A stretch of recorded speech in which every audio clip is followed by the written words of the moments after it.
Good morning, everyone, and welcome to another episode of the Seamless Connection podcast. This morning, I have with me Chris Hogg, CEO and co-founder for Marley Medical.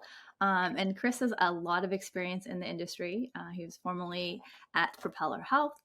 He is a biologist turned pharma, turned digital health entrepreneur, and he's done a lot of very interesting things throughout the industry over the years. So I'm very excited to pick his brain this morning. Chris, would love for you to give the audience a little bit more background on yourself before we get kicked off. Great. Thanks a lot, Mina. It's great to be here with you.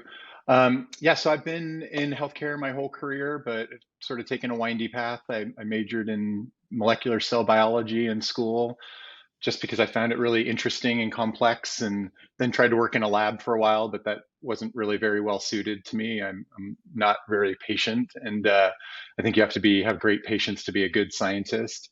And so then I ended up going back to school and ended up in finance for a while and did investment banking in healthcare in New York, which was kind of a crazy experience, which gave me a bunch of stories for a lifetime. And then I moved back to San Francisco and ended up working got a really great job for a small biotech company where I got to do what was called new product planning or commercial strategy. And basically, I've always been sort of a data analyst and synthesize information. And I got to just pull information from everywhere and try to figure out what doctors were doing and why and how patients were being managed and try to design clinical studies for new products. And it was just really fun, very expansive. And then that company got bought by Gilead. So I ended up at a bigger biotech company where I got to run commercial strategy for respiratory and cardiovascular. And then, as one does in San Francisco, it was like early 2000s or mid 2000s, and there were just some really great networks here that I got into. Matt Holt's Health 2.0 network and the Quantified Self group, and just started really getting passionate about tech transformation and data transformation in healthcare. And back then it was very theoretical and conceptual, and we were thinking way far out. But those groups were really interesting. Everyone was like thinking about companies and starting companies, and it became sort of normal feeling. And so I ended up leaving Gilead to start my first company back in 2011, which was 100 plus. And then I was very frustrated with the health system. And so this was, iPhones were fairly new, and we had gamification and and engagement. And so we were going to move upstream and just make people healthier using these great devices by prompting people to do small little healthy actions in their life. Which was one of my first great lessons in healthcare, which does commercialization for that is very tough. And commercialization in healthcare is a very hard problem. Um, Ended up selling that to Practice Fusion, which was super fun to run the data group of an EMR for a little while, and then moved over and had the great opportunity to join Propeller Health in 2014 to come out and start an office in San Francisco because the company was based in Madison. And it was just a really wonderful group of people and great mission, great founders. And what I really liked is it felt like an early biotech company. They were really passionate about data generation. Had a couple of clinical trials ongoing at the time I joined, and was disease focused and very narrow, very data driven, and got to do all sorts of things. So I got to run product there and data science, design, all the things that were sort of easy to find people in San Francisco, but harder to find elsewhere out there. Ended up moving over. I ended up out pitching all the time. I love to tell these stories and try to get people excited. And we were a B2B2C company, so working with pharma companies and payers and health systems and trying to sell those and implement them.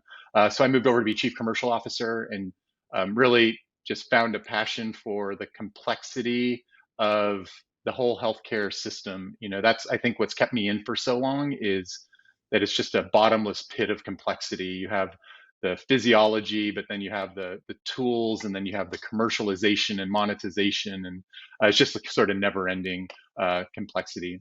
But that was really a great experience all the way around. And then we were very fortunate, sold that company to ResMed, stayed there for about a year and a half, and then had the opportunity to sort of take some time off and really figure out what I wanted to do next. That coincided with COVID happening, which was, I don't know, I'm like the luckiest person in terms of timing, I think, out there. I'm like thinking about what I want to do. I've been working in remote monitoring and virtual care for 10 years, and now all of a sudden it's like normal and everyone is talking about it and using it and seeing it.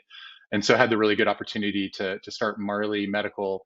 And a lot of it really came off of lessons from Propeller, about how to really commercialize these things, and how hard it is to change a clinic. And so maybe it's easier to actually start a new clinic from scratch using some of these patterns and processes that we had developed that really work to engage patients in their care and use data effectively and generate really, really good outcomes. And then I just focus a lot then on sort of how do you structure it to build a business out of it, which tends to be, I think, one of the hardest parts.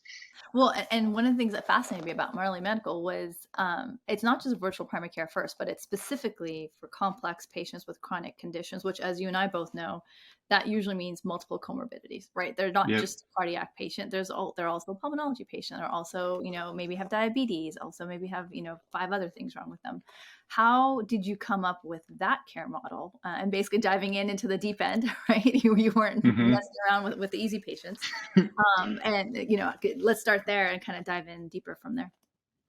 Yeah, we started out with some hypotheses of which patient populations to go into, but we really tried to do some analysis and study this time. I really wanted this time to make sure that we um, had thought it through the whole model, and how, what could we do, who could we impact and improve. So what patient populations were really in need, which patient populations were really suited to this data-driven, proactive care model that we envisioned, and then also where are patients really expensive, so there's a chance to do better both clinically and financially.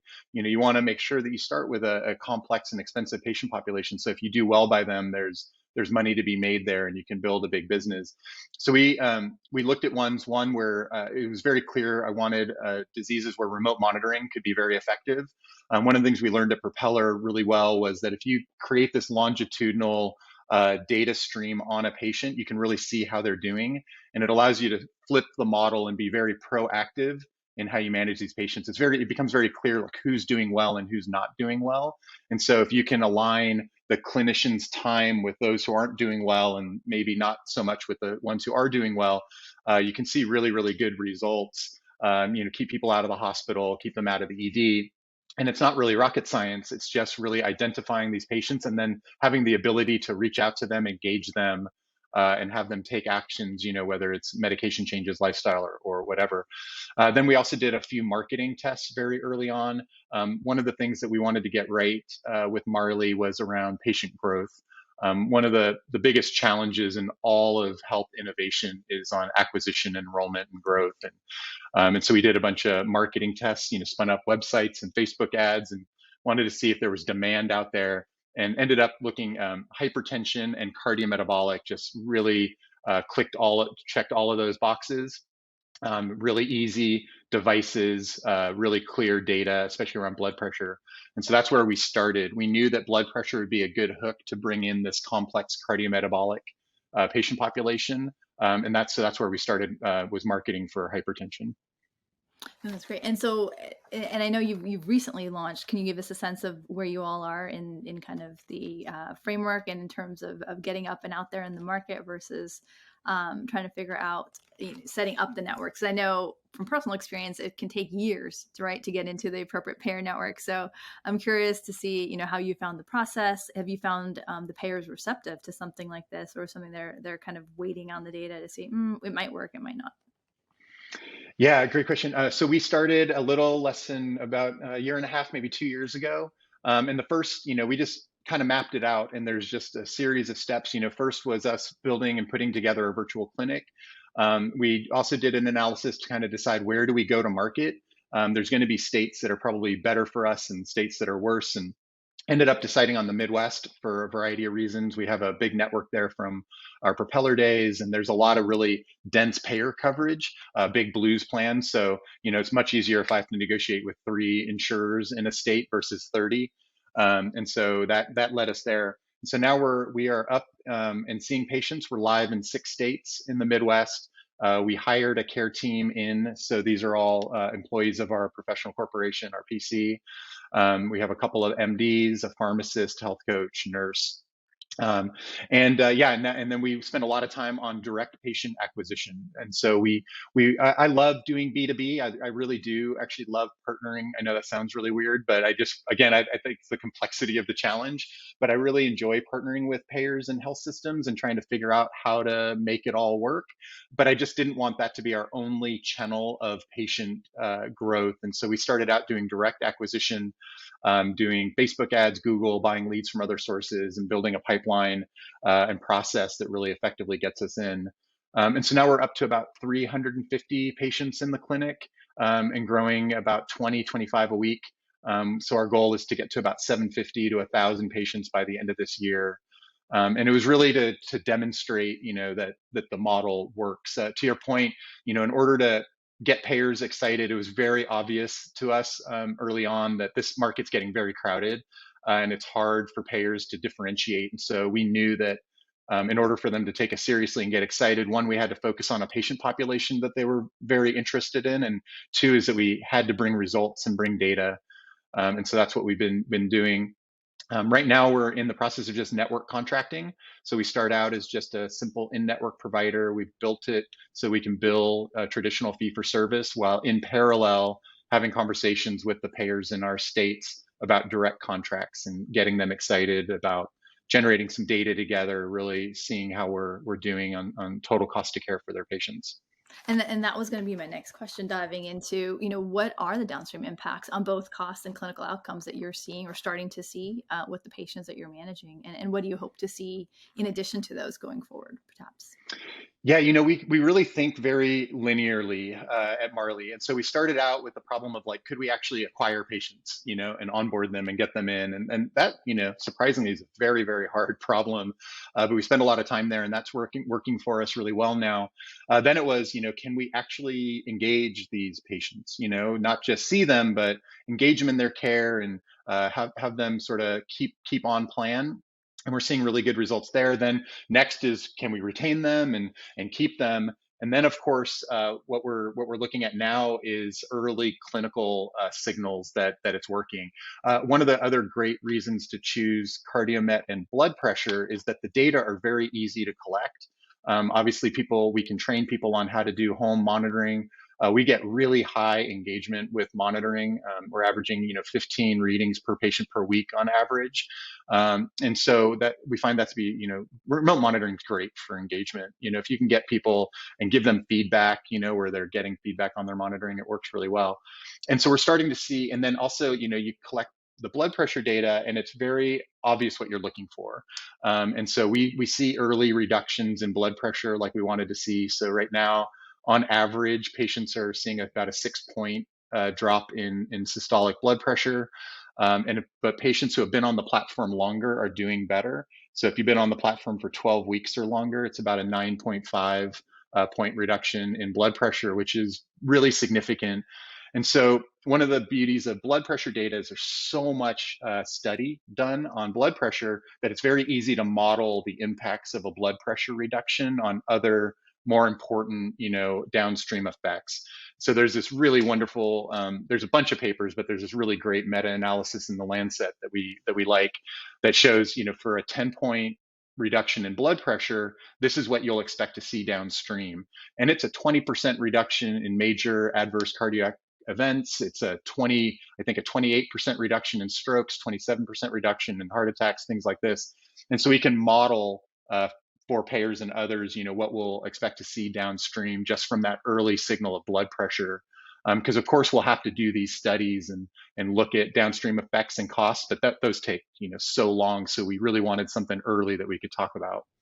And then one thing that you said, that you made it sound so easy in terms of, oh, now we've worked on patient engagement, and now that's working really well. And I love how you just glossed over that, because I know a lot of people bang their head against the wall on that so much.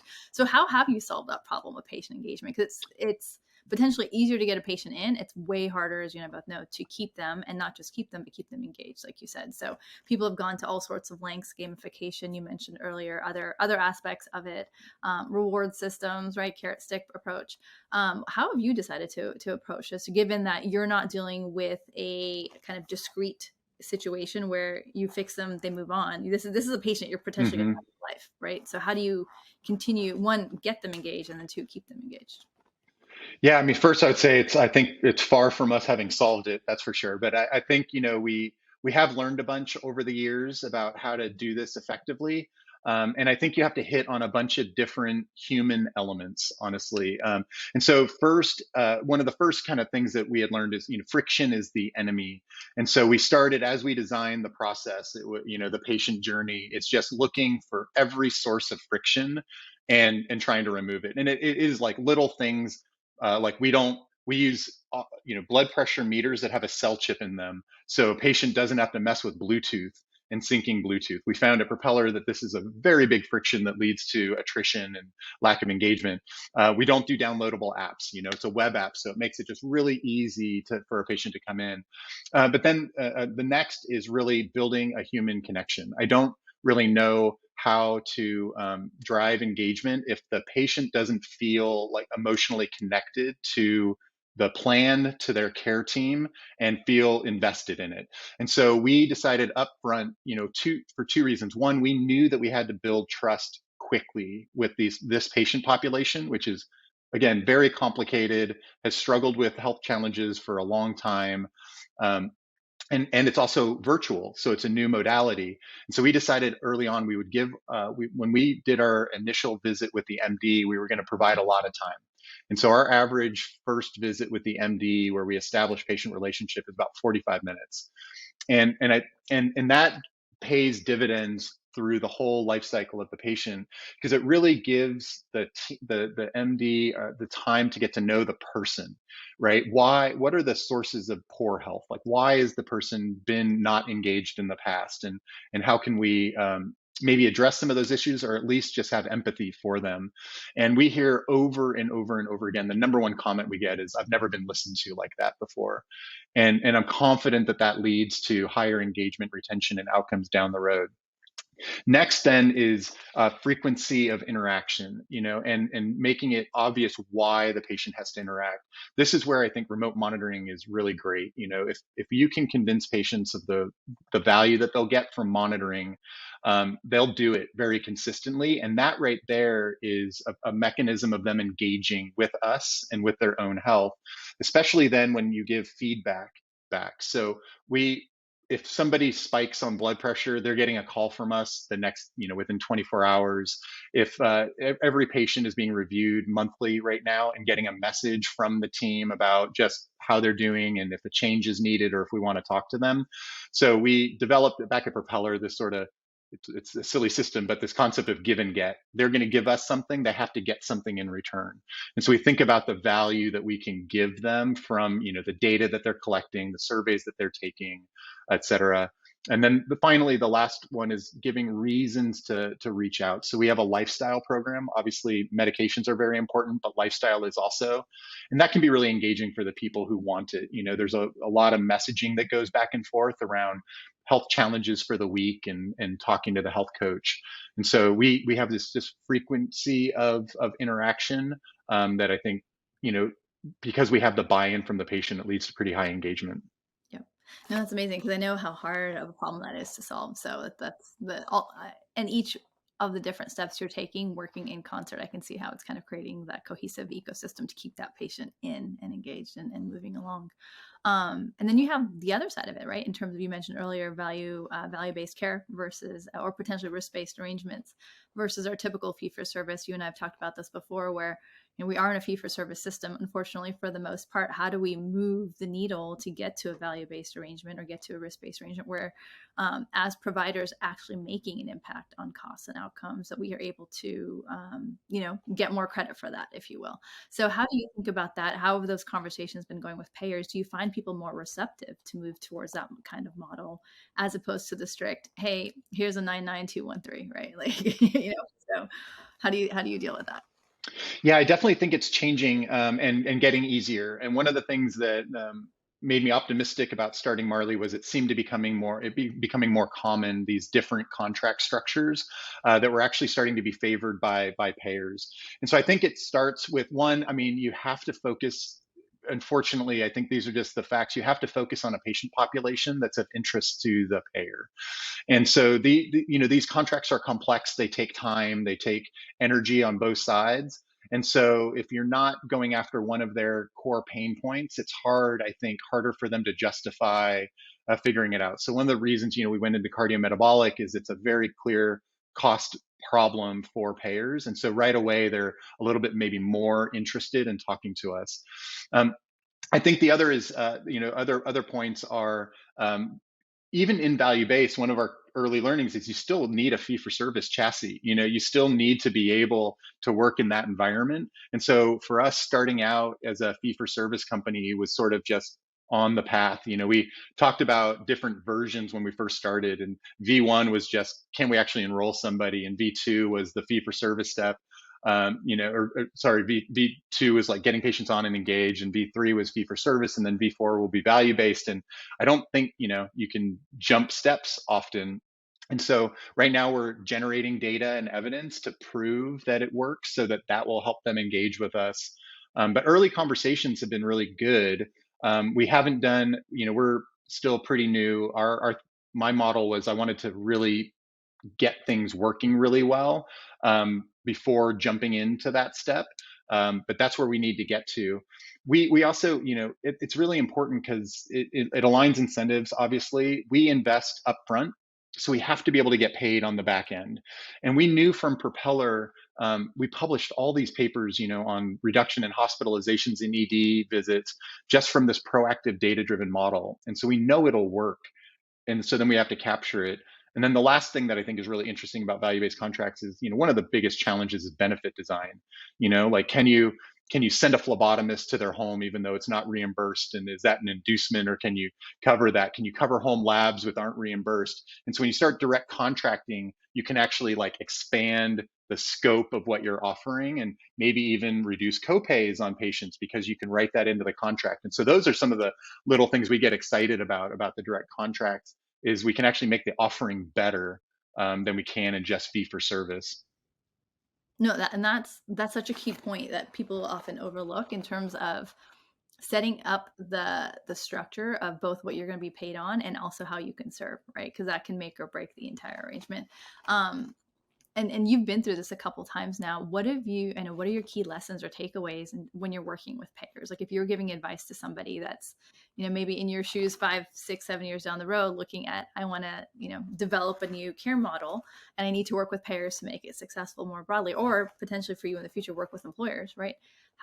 What have you found to be keys to success to get that engagement, to potentially get that off the ground? Because if the payers don't buy in, unless you're going for an all cash business like in mental health and behavioral health, Yeah. it's going to be really hard. Yeah, I think there's some, unfortunate truths, honestly. One is that you have to focus on a population that they care about. And you're not going to convince them that some small population that's not that expensive to them. I think it's really going to be really hard to get their attention.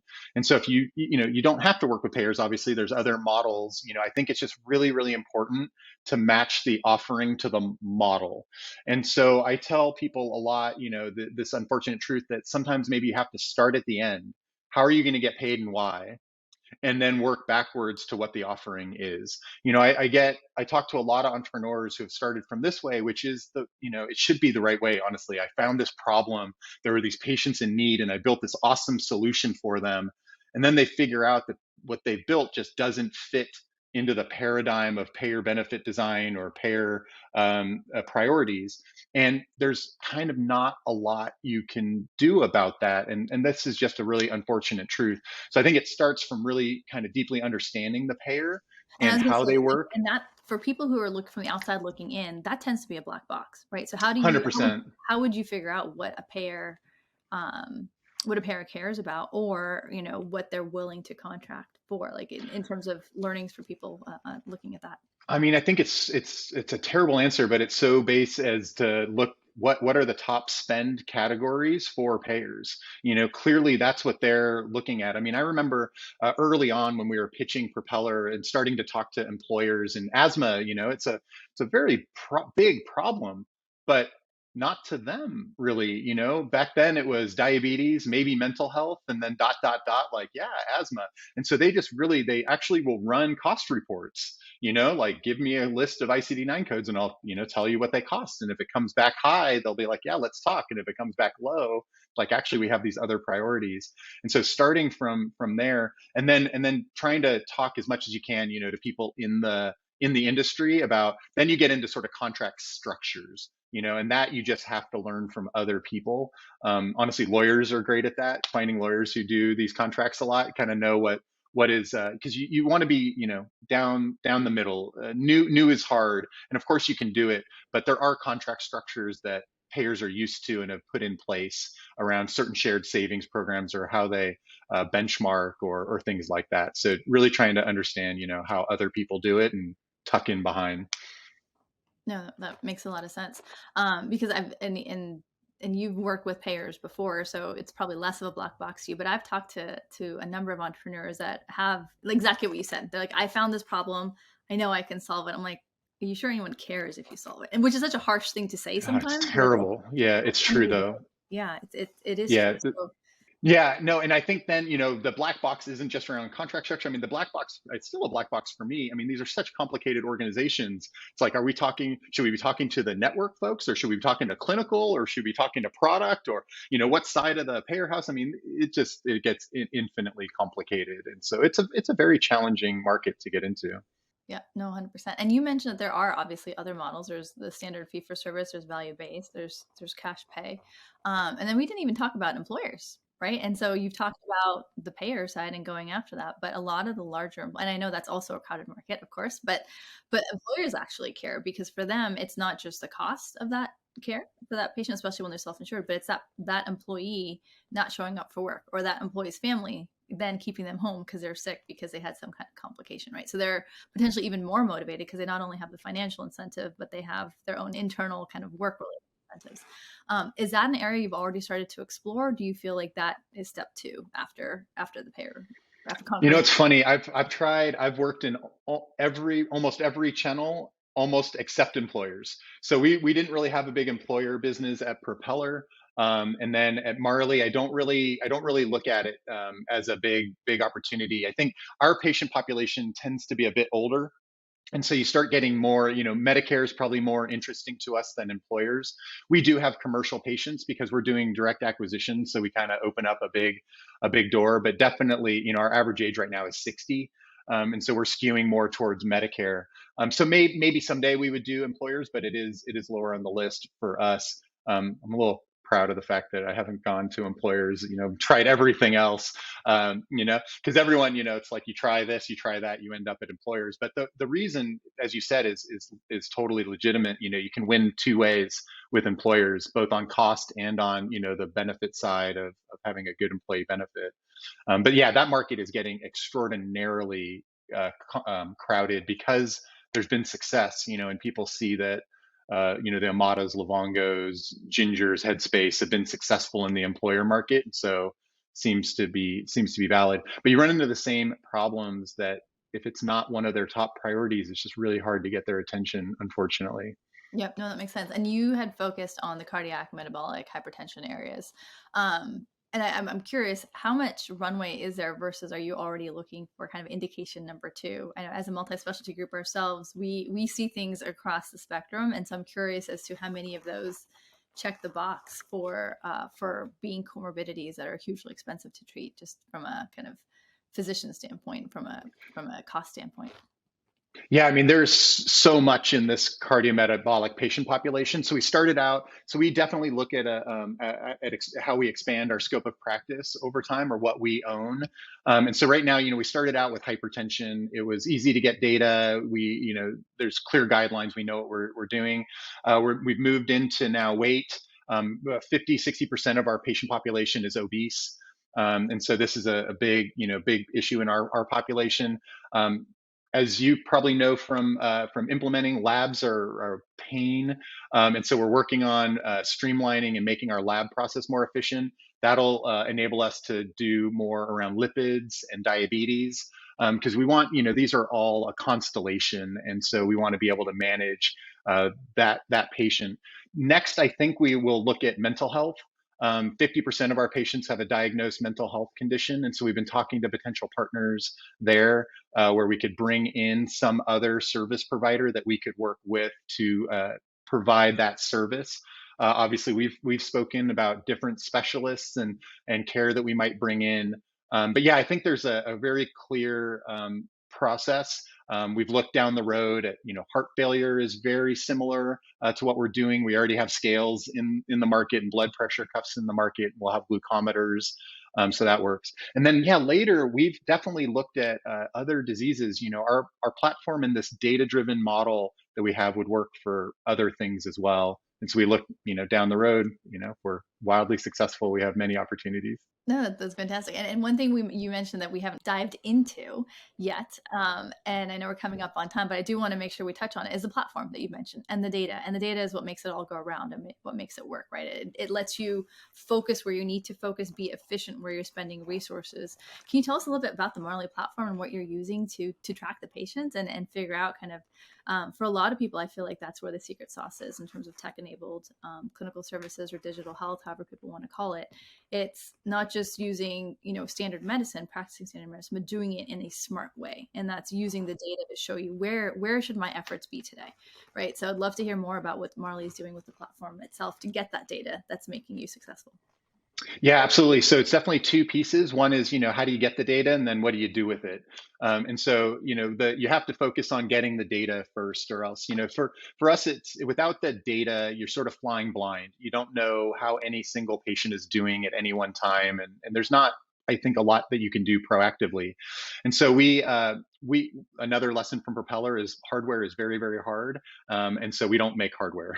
There's tons of devices out there, so we prefer cellular enabled devices. We work with a great little company that does procurement and shipping called Impilo. And they sort of procure devices for us and ship them out and bring the data back and give us access to it. Currently, we have blood pressure cuffs in the field on everybody. We have increasing number of weight scales. And then when we get down towards diabetes, we'll do glucometers as well. Again, those are all cellular enabled, so we just get data very frequently and rapidly. But that's the core. That has to work because that's sort of the base. And then we use those data to risk stratify people in sort of real time. So on intake, the MD will classify a patient based on their perceived risk, and a lot of that's based on their metrics, but also if they're a smoker or maybe they have a substance abuse issue that puts them at a higher risk. And that'll determine how often that doctor wants to review that patient. So what we're doing is our platform basically today is creating tasks automatically for the care team. And so we're looking at both the risk level of that patient and when they should be reviewed. Then we also look at out of bounds alerts, a spike in blood pressure, too high, too low, heart rate, too high, too low. And then we also look for people who have worsened since the last time they were reviewed. So maybe their blood pressure has gone up. That then automatically pushes to the clinical team, what we call it's just a today view. It's basically an inbox of tasks. But those, instead of being reactive, like we're going to huddle on a patient who's coming in today, we're going to huddle on this patient because they need to be reviewed right now. And then the MD reviews those and decides whether a care plan change is needed, medication change or lifestyle, and then it's implemented. No, that's great. And that comprehensive description is exactly kind of what I think it highlights both how complex and how successful it could be, right? There's a lot of pieces that go into it, but because you're capturing such a wide range of data and thinking about it more holistically, it makes it that much more likely you're going to get that success with that patient, which is amazing to see. Yeah.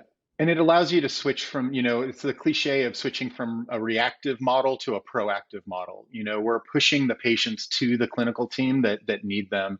And then the next step, you have to be able to outreach to them and connect. And that's where the engagement comes in. But it's really that, if you can identify the patient, give it to the care team, and then they can actually reach out and do something, magic happens and you can see really, really great results. No, that's amazing. Well, I can't wait to see more of that magic happening and hearing how these initial trials are going across these first few states you've launched across. So congratulations on all the progress so far, and I can't wait to hear more. Thanks so much, Mina. It was great talking to you. Great to see you again. Yeah, same here.